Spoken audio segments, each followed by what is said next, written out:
Hi, it's Pastor Danny with Grace City Church. Today's Tuesday. It's time for our 2-minute recap. Well, this past Sunday, we looked at the second gift that was given to Jesus by the wise men.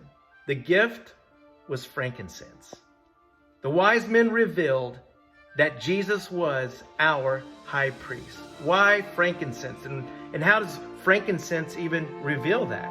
Well, when you look at the Old Testament, you find every time frankincense is used, most of the time it's associated with the priesthood of Israel.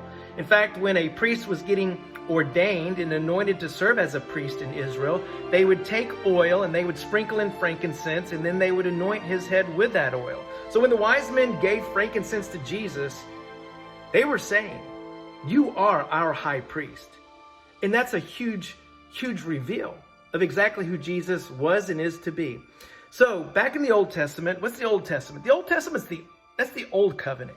We learn from the Old Testament, but we live under a new covenant with God. That is the New Testament.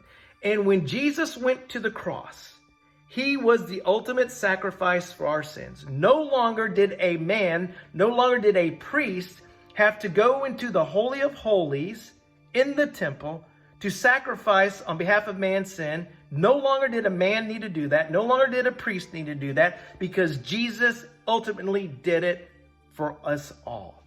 And so when Jesus died on the cross, Matthew chapter 27 tells us that even the temple curtain that separated man from the Holy of Holies, that ripped from top to bottom. That was God's way of signifying and letting us everybody know that, listen, Jesus was the ultimate sacrifice. He is our high priest. No longer do you have to go through a man.